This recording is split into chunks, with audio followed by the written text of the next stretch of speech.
La evolución en el mundo ha sometido a los seres humanos a diferentes sustancias químicas que pueden provenir a través del medio ambiente, del agua, del cambio en el consumo de los alimentos incorporados en nuestra dieta, y estas sustancias químicas, que son conocidas ahora como disruptores endocrinos, pueden alterar el funcionamiento normal del sistema endocrino, causando un gran impacto en el crecimiento de nuestra población infantil. Para hablar sobre este interesante tema, me complace mucho en presentar a la doctora Lidia Castro Feijó. La doctora Lidia es doctora en medicina por la Universidad de Santiago de Compostela y endocrinóloga pediatra, a dedicación completa a la investigación clínica. Desarrolla su actividad en la Unidad de Endocrinología Pediátrica del Hospital Clínico Universitario de Santiago de Compostela y en el Instituto de Investigación Sanitaria de Santiago de Compostela en España. Además, ella es profesora colaboradora del Departamento de Pediatría de la Universidad de Santiago de Compostela y profesora del Máster Interuniversitario Nutren-Vigen de Factores G y D. Es miembro de la Sociedad Europea de Endocrinología Pediátrica, de la Sociedad Española de Endocrinología Pediátrica y fue secretaria general entre el 2006 y el 2010 y miembro de la Asociación Española de Pediatría. Actualmente, la doctora Lidia es directora de la Revista Española de Endocrinología Pediátrica y es experta en las bases fisiopatológicas y genéticas del crecimiento, del desarrollo y la pubertad en niños. Tiene múltiples publicaciones en libros de pediatría, así como en libros de endocrinología pediátrica, múltiples revistas científicas nacionales e internacionales, y además su equipo ha recibido más de 20 premios en reconocimiento a los proyectos de investigación que ella lidera. Le doy la bienvenida a la doctora Lidia Castro Feijó. Buenos días. En primer lugar, quiero agradecer a la Sociedad Latinoamericana de Endocrinología Pediátrica su amable invitación para participar en este workshop en el que yo os voy a hablar sobre los disruptores endocrinos y su posible impacto en la pubertad. Es un tema, desde luego, novedoso, en el que cada vez tendremos que meternos más los endocrinólogos. Nosotros, en mi unidad, lo hemos tratado muchas veces desde el punto de vista teórico y estamos en este momento planificando investigaciones para trabajar en este tema que nos parece muy, muy relevante. Nos gustaría estar allí en Buenos Aires, que la pandemia no existiera, pero nos toca hacerlo así y aquí tenéis mi hospital desde el cual trabajo y la Universidad de Santiago de Compostela, este es su rectorado. Declaro no tener conflictos de interés con respecto a esta presentación. Lo primero que quiero hacer es deciros qué es un disruptor endocrino. No podemos hablar de lo de la pubertad sin saber qué es un disruptor endocrino. Un disruptor endocrino es una sustancia química que tiene efectos adversos sobre un organismo y, muy importante, incluso sobre su progenie, vía efectos del sistema endocrino. Me gusta mucho esta parte de la definición porque nos sintetiza en dónde está afectando a nivel endocrino. En la síntesis, en la secreción, en el transporte, en la eliminación de las hormonas naturales. Estos químicos, a la larga, o estas mezclas de químicos, porque cada vez sabemos que a veces hay sinergismo entre ellos, interfieren con la función normal del sistema hormonal. ¿Desde cuándo estamos preocupados por el tema?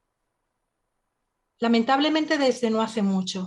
Fijaos en esta diapositiva que nos muestra que a partir del año 95 empiezan a aparecer publicaciones en este sentido, de cómo los disruptores endocrinos pueden estar afectando nuestra salud y la salud de los animales y de la naturaleza en general, en lo que llamamos muchas veces el propio ambioma.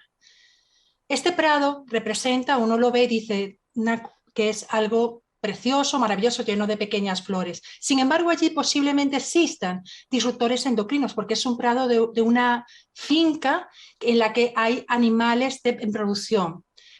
Eso es muy importante. Todo el planeta está sometido en este momento a muchos elementos químicos que a la larga están afectando la salud y no en este momento, hacia el futuro también.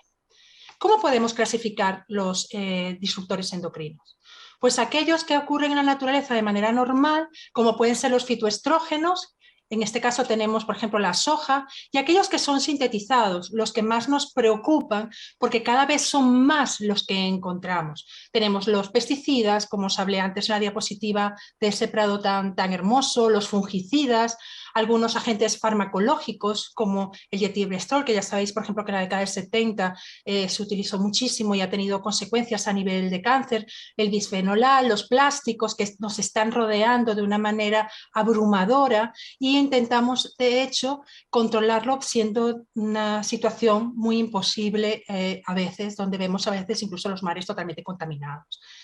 De acuerdo a sus orígenes, pues lo que os decía, pueden ser naturales y hormonas artificiales, como pueden ser los fitoestrógenos, como dije, la soja, los ácidos grasos omega 3, las píldoras anticonceptivas, drogas con efecto, medicamentos con efectos hormonales, como puede ser el naproxeno, y muy recientemente también se ha descrito, por ejemplo, que puede haber influencia de un medicamento muy usado, incluso en el periodo perinatal, como puede ser el paracetamol o el acetaminofén. Los químicos que utilizamos en la vida cotidiana, solventes, plásticos, retardantes de las llamas, fuego para protección, los aislantes, todo eso son disruptores endocrinos muchas veces. Y luego los que utilizamos, los que provienen de la industria, como pueden ser los muy peligrosos, las dioxinas. Me interesa esta diapositiva porque nos va a hablar de aquellos disruptores de los que conocemos un poco más y que sabemos que sí han tenido un efecto deleterio en el ser humano, los pesticidas. Entre ellos quiero destacar el DDT.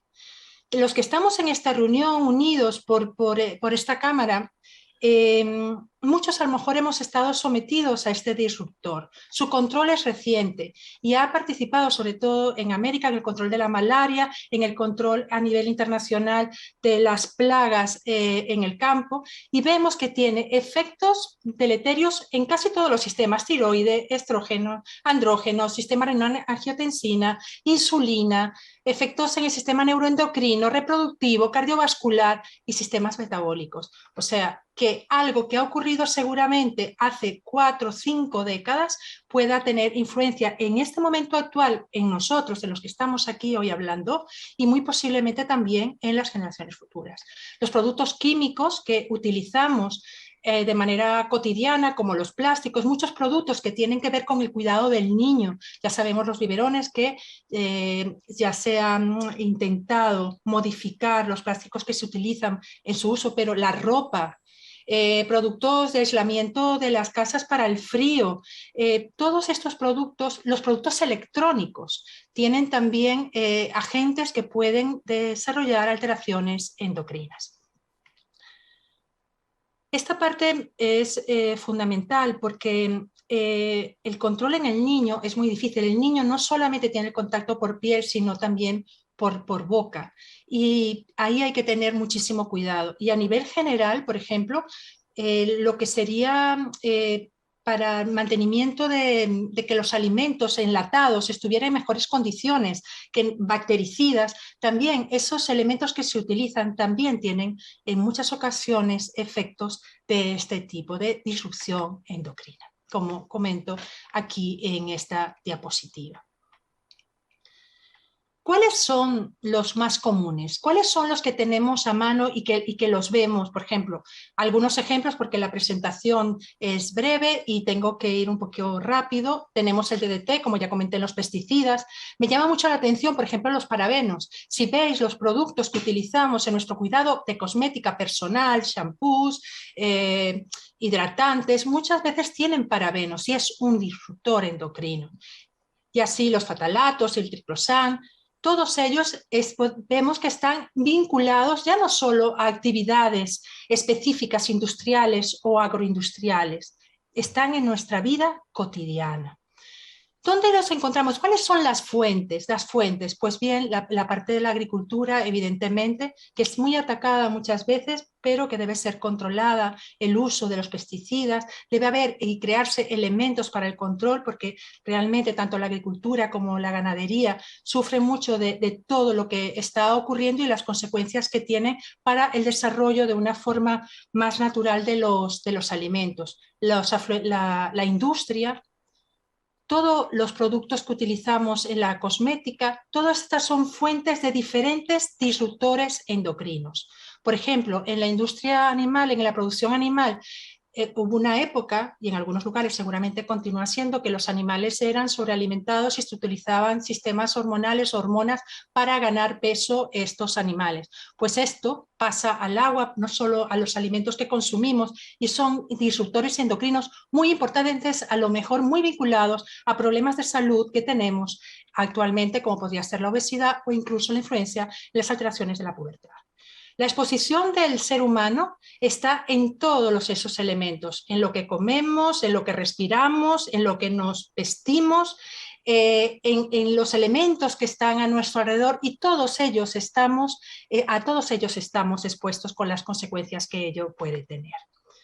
Aquí cada vez estamos buscando más conocer cuál es la cantidad de concentración de estos disruptores endocrinos. Por ejemplo, aquí hay un ejemplo, el triclosan, que se ha mirado en diferentes lugares y se ve, por ejemplo, que incluso en los efluentes del agua municipal podemos encontrar una cantidad no grande, pero sí de este disruptor endocrino.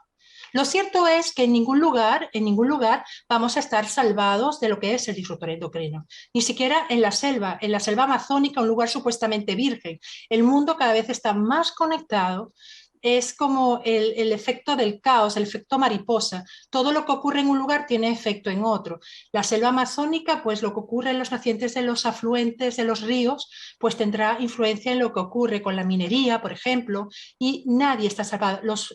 Esta población, por ejemplo, utilizan protectores para la malaria, con insecticidas y tal, y seguramente estos también estén actuando y en el futuro veamos problemas en esta población virgen relacionada con la disrupción endocrina. Lo cierto es que estos disruptores endocrinos que nosotros conocemos la endocrinología, todos ellos tienen una influencia impresionante en lo que pudiera ocurrir y a todos niveles, y lo peor, como os dije al principio, desde el periodo perinatal y ya durante la prepubertad y la pubertad, e incluso en época preconcepcional. ¿Cuáles serían los objetivos que deberíamos conocer más? ¿Cuál es la edad de exposición? El efecto que podría tener estos disruptores, que a veces no son solo en el momento, sino que pueden ser persistentes, la latencia de la exposición, el efecto de no solo un disruptor, sino de la sinergia entre varios disruptores endocrinos, que creo yo que será el futuro de las investigaciones en este sentido. El efecto de dosis bajas. A veces pensamos que dosis bajas de algo no tendrían un efecto, sin embargo vemos que en el caso de los disruptores endocrinos sí existe. Las concentraciones, a veces concentraciones bajas, también tienen efectos importantes. Sabíamos hasta no hace mucho, o creíamos, que la acción de los disruptores endocrinos eran sobre todo a través de la interacción con receptores nucleares de los diferentes sistemas hormonales, receptores de estrógenos, receptor de andrógenos, receptor de progesterona, receptor de tiroides, receptores de retinoides, entre otros. Sin embargo, hoy sabemos que esto es mucho más amplio y mucho más complejo. La verdad que es importante reseñar es que un disruptor endocrino hace una imagen especular realmente de lo que hace una hormona, y lo veremos en una diapositiva que luego os enseñaré. Y el efecto que hace la interferencia sobre el desarrollo del ser humano es muy importante, y sobre la vida en general de todos los animales. ¿Y cómo actúa ella? Pues imita el efecto de la hormona, exactamente igual. Puede actuar como antagonista, interfiere o bloquea en los receptores naturales de las hormonas, y aquí vemos una tabla en la que se compara una hormona y el disruptor endocrino, y vemos, por ejemplo, la hormona actúa vía receptores hormonales, por ejemplo, en este caso, pues el disruptor endocrino hace lo mismo. No parece haber una relación lineal dosis-respuesta. Hormona, pues tampoco en el disruptor endocrino. Veis que la tabla es muy similar en ambas columnas, lo cual hace que sea un gran actor. Hoy sabemos además, como os decía, que no solo actúa a nivel de los receptores nucleares, sino también a nivel de proteínas, imitándolas. Vale. Aquí existen algunos propuestas. Fijaos que hablo de propuestas. Casi todo lo que sabemos de los disruptores endocrinos es propuestas e hipótesis. Propuestas, bisfenol A, pues incrementa la insulina y la leptina, decrece la adiponectina, incrementa el estrés oxidativo. Los fetalatos incrementan la peroxidación de lípidos, el estrés oxidativo. Y así con todos. Las dioxinas, que son muy peligrosas, por ejemplo, inducen apoptosis. Otros contaminantes orgánicos persistentes. Este tema de los contaminantes orgánicos persistentes es un tema de clarísima actualidad, lo sabemos todo, que es algo en lo que está metido, se está metiendo política, la parte sanitaria, porque sabemos que existen y que alteran a la larga todo lo que significa la salud y en nuestro caso la parte hormonal. Vemos que puede haber intolerancia a inducción a la tolerancia, alteración en la tolerancia a la glucosa. Sabemos muchas veces que los disruptores endocrinos se han relacionado con la presencia de un incremento del índice de masa corporal, obesidad. Un tema que me interesa mucho destacar es la epigenética. Cada vez que vamos avanzando, a medida que tenemos más conocimiento, sabemos que estos disruptores también podrían estar afectando mecanismos epigenéticos que tendrían graves consecuencias en el sistema hormonal y en la salud en general. Estamos metidos en una red de desconocimiento que será difícil tirar del hilo para saber a dónde nos debemos llegar. Lo que sabemos es que sí hay una importante relación, que creemos que muchas patologías graves, como puede ser el cáncer, la diabetes, incluso la epidemia de la obesidad, puede ser que tengan que ver con la presencia de estos disruptores endocrinos. Por ejemplo, en la función tiroidea, que hay algunas publicaciones relacionadas con ello, vemos cómo afectan en diferentes sentidos. Vemos aquí, por ejemplo, en esta diapositiva, que una dioxina pues, altera el transporte de la membrana incrementando T3 y T4, que el DDT, que he hablado en varias oportunidades de él, inhibe el receptor de TSH y por lo tanto hace que se pueda decrecer la producción de T3 y T4. Y así con todos. Afecta la función corticoidea, el sistema nervioso y hay un efecto en la reproducción humana, tanto en el hombre como en la mujer. En cuanto a vemos que podemos relacionarlo, se ha intentado relacionar con el incremento de la presencia de ovario poliquístico, ya os dije, de obesidad, fallo ovárico prematuro, irregularidades en el ciclo menstrual, síndrome poliquístico, la calidad del esperma. Hay varios estudios que hablan que ha habido un decremento en la calidad del esperma en los últimos años, la fertilidad, y lo cierto es que está, y si lo pensamos muy bien, relacionado también con el tempo de la pubertad. Sabemos que en los últimos años, en la última centuria, la edad de la menarquia ha ido disminuyendo y eso ha hecho pensar que estos disruptores que coinciden también en su aparición en esta centuria tendrían que ver mucho con lo que está ocurriendo a nivel del tempo de la pubertad.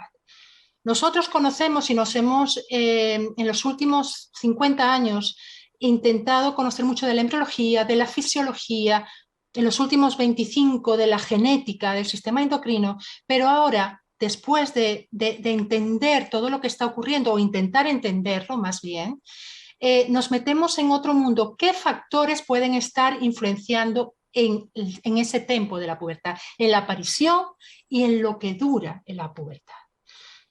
Más allá de lo que sean las hormonas como las conocemos y nuevas hormonas como quispetina, adiponectina, lectina que están interfiriendo. Tenemos que pensar y meternos en ese núcleo de conocimiento para ver qué podría estar ocurriendo y cómo esos disruptores podrían estar interviniendo en todo lo que sería el desarrollo de la pubertad e incluso de la fertilidad y en la patología. Vemos, por ejemplo, que aquí tenemos todo lo que tiene que ver con el conocimiento que tenemos nosotros, minipubertad, telarquia, pubarquia, y nosotros sabemos que habitualmente, si bien esto es así, hoy sabemos que muchas veces nos consultan muchos pacientes, por ejemplo, por telarquias prematuras o pubertades adelantadas. También sabemos que existen otros factores que podrían estar influenciando dependiendo del momento prenatal, infancia, niñez, pubertad, en estos cambios que ocurren a nivel de la pubertad. Aquí tenemos un esquema de targets de los disruptores endocrinos a nivel del eje gonadal. Y vemos que actúan o podrían actuar en prácticamente todos los niveles, hipófisis y órganos diana. Los primeros estudios que tienen que ver con esto han sido en animales, como siempre. Y hemos visto, yo traigo las tablas, ¿por qué? Porque al ser esta una conferencia que queda grabada, creo que va a ser muy interesante de cara a la discusión, que os dé tiempo a revisarla y que podamos discutir qué cosas pueden estar ocurriendo. Y vemos que la mayoría son agonistas del receptor de estrógenos, lo que se ve en los animales, y se ha visto que tanto en rata como en monorexus, pues ha habido alteraciones en lo que ocurre a nivel del desarrollo de tanto los órganos sexuales como de la aparición de los signos de pubertad. Esto en el animal. ¿Qué pasa en los estudios en los que se asocian estos exposición a químicos ambientales y el tiempo de la pubertad? Pues muchos de los estudios son basados en accidentes, en cosas que han ocurrido que han valorado a veces llamadas telefónicas, estudios epidemiológicos, y es ahí donde creo que es muy importante la participación no solo de los epidemiólogos, sino de las personas que conocemos claramente cómo funciona el sistema hormonal. Por ejemplo, está que es con un retardante de la llama, que es un accidente que ocurrió en Michigan, y vieron cómo se aparecía una pubertad precoz y un desarrollo precoz en las niñas que habían sido expuestas in útero o durante la lactancia a este problema, por ejemplo.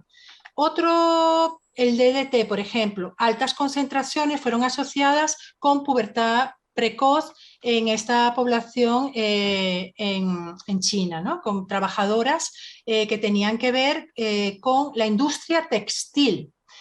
Dioxinas, por ejemplo, en Seveso, Italia, no encontraron asociación. Sin embargo, a mí me llama muchísimo la atención que en aquellas niñas que fueron expuestas antes de los 5 años sí encontraron una pequeña asociación.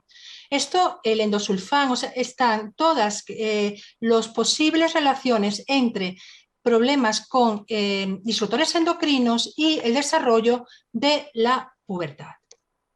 Yo creo que esto la podemos analizar, os la traigo para que os quede, por ejemplo, fetalatos, Puerto Rico. Este es un estudio más interesante porque es un caso control y encontraron que había mayores niveles de fetalatos más altos en los casos que en los controles.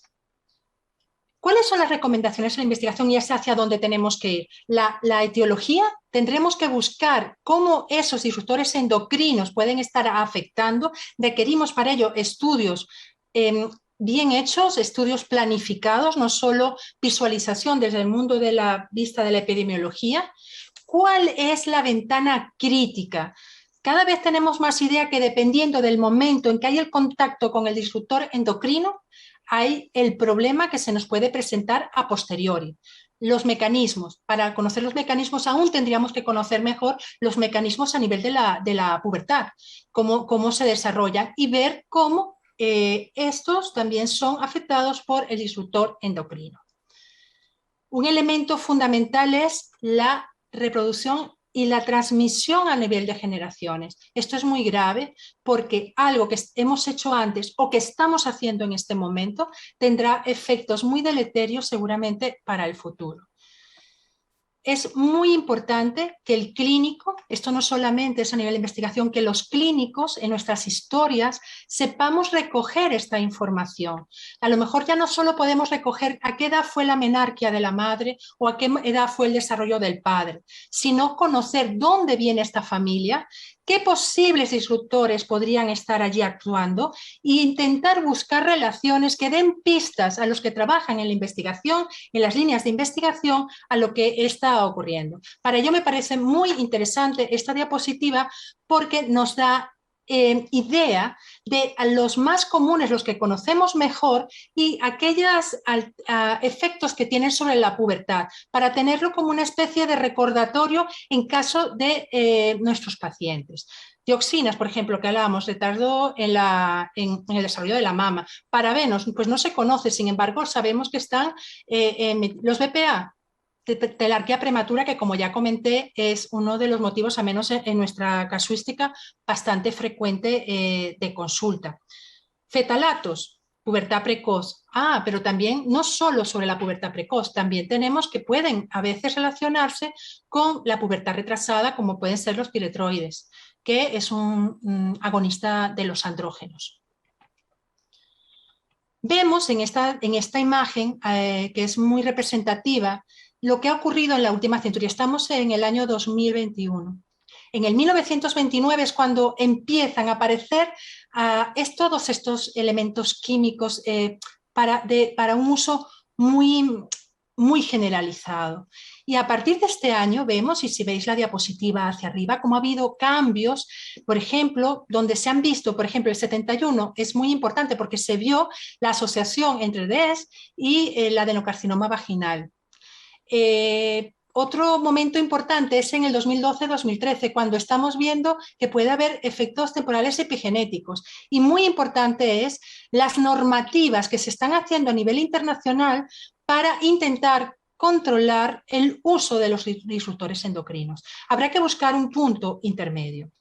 En esta diapositiva, lo mismo, para que tengáis idea de cuáles son todos, que tengáis a mano cuáles son esos disruptores endocrinos y dónde pueden actuar, la he traído para eso, para un recordatorio y para ver también que los estudios que están hechos, en donde estamos basando lo que estoy hablando, pues no están hechos en muchos pacientes, en un gran número de pacientes. Es necesario profundizar en estos estudios y, como digo, no solo a nivel básico, con animales, laboratorio, sino también a nivel epidemiológico y con la participación de los especialistas en cada área. En nuestro caso, que nos corresponden los disruptores endocrinos, nuestra participación es muy relevante. Es muy importante monitorizar todos los cambios que podamos detectar y analizar la química, no solo a nivel de la población que nosotros tratamos, sino a nivel individual.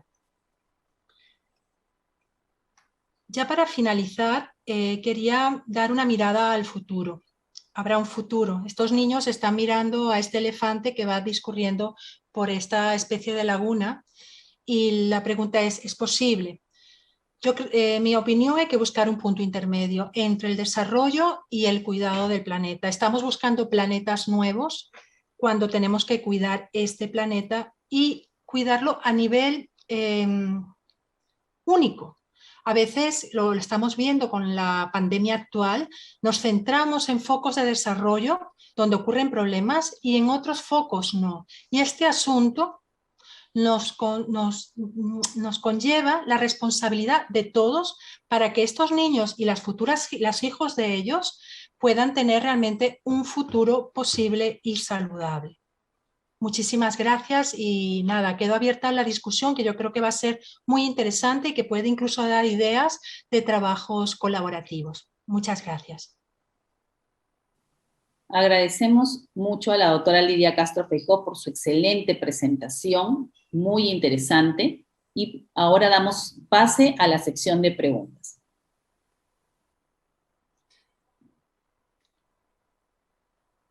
¿Cómo están con todos? Buenos días, doctora Lidia. Nuevamente agradecerle, realmente ha sido una exposición muy nutrida, muy linda, y efectivamente, bueno, ya empezamos con las preguntas. La doctora Analía Freire de Argentina quiere felicitarla nuevamente por la exposición y quiere preguntarle si existiría un efecto adictivo y sinérgico entre las exposiciones intra y extraútero.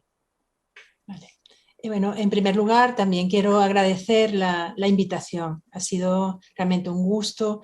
La doctora Yuris Angulo estuvo con nosotros y nos conocemos y nos tenemos afecto. También habló conmigo la doctora Mirta, que también ha sido excelente y amable, y de verdad que estoy encantada de poder participar en la SLEP con todos vosotros. Vale. Bueno, en relación a la pregunta de nuestra compañera, la doctora Freire, realmente yo creo que me va a valer para reafirmar algo en lo que creo. Si bien sabemos que todos estos químicos y sustancias tienen efecto y consideramos sobre la salud, yo estoy convencida que realmente nos falta mucho por saber y deberemos hacer diseños de estudios, no solamente la captación epidemiológica, donde interfieren otros elementos. Ella nos dice, existiría un efecto aditivo y sinérgico entre las exposiciones intra y extraútero.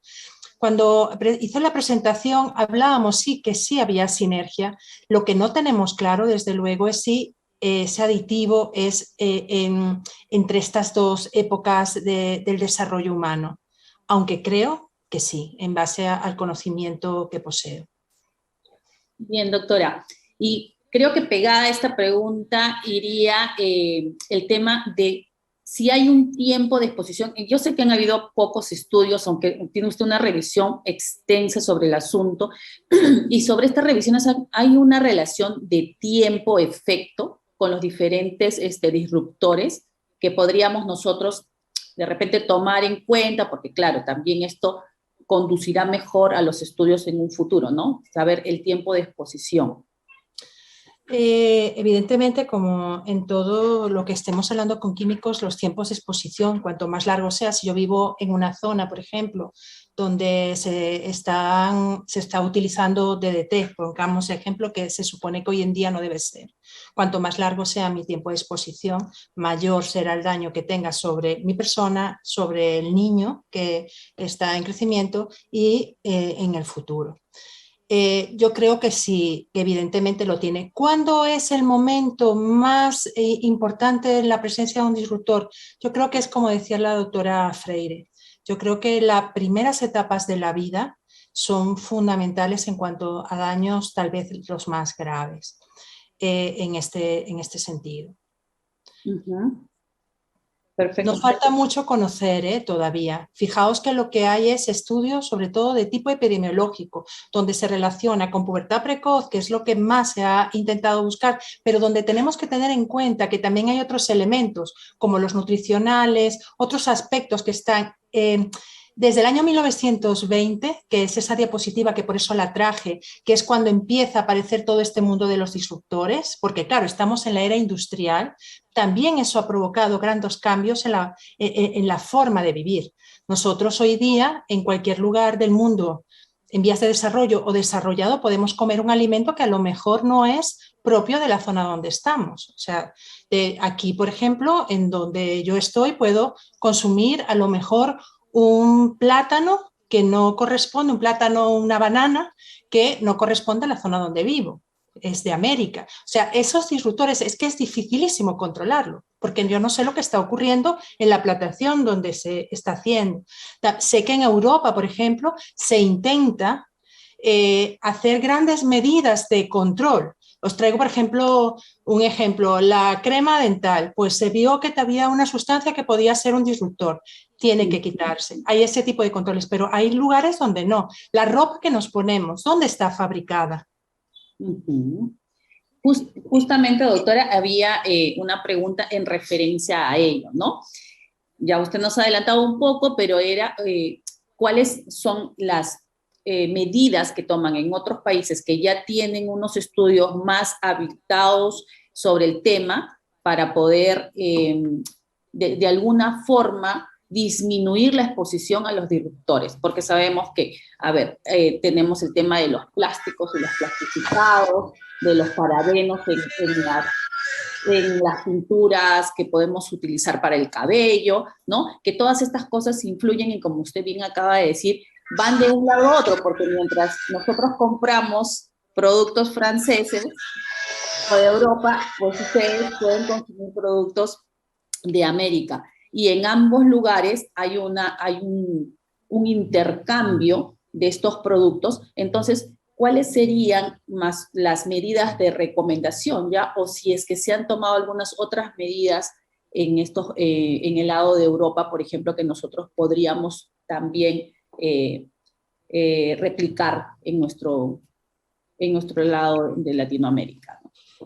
Yo creo que lo que nos está ocurriendo ahora con la pandemia, que es un asunto que nos atañe a todo el planeta, es un ejemplo de lo que pasa con los disruptores.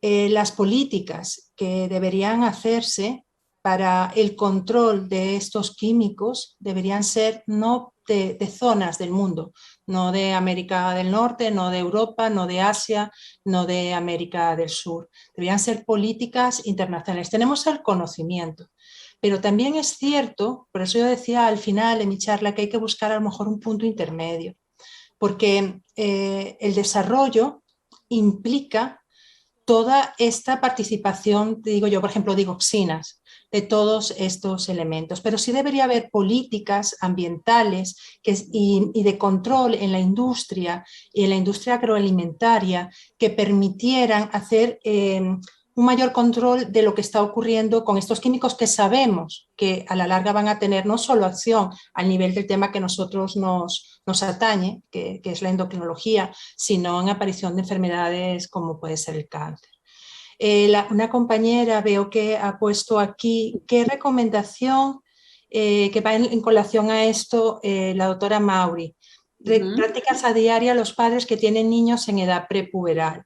Yo creo que es en cualquier edad. O sea, lo que tenemos, pienso que intentar es intentar consumir productos de cercanía, intentar que esos productos sean lo que llamamos aquí ecológicos, que no estén interviniendo sustancias químicas en lo posible. A veces es muy difícil porque hay que buscar, como digo, yo creo un equilibrio entre lo que es el avance nutricional y lo que está ocurriendo con los disruptores. Y también yo quiero insistir que en mi conocimiento creo que nos falta mucho todavía por saber sobre los disruptores, muchísimo. Y mientras no tengamos muy claro cómo funciona la etiología en el humano, es difícil poner medidas de prevención. Cosas sencillas, por ejemplo, el uso, por ejemplo, el plomo. El plomo se ha relacionado, es un disruptor también. En vez de pubertad precoz suele relacionarse más bien con retraso en la pubertad. Pues intentar que en los ambientes en los que nosotros tenemos pacientes o tal, hacer controles de ese tipo.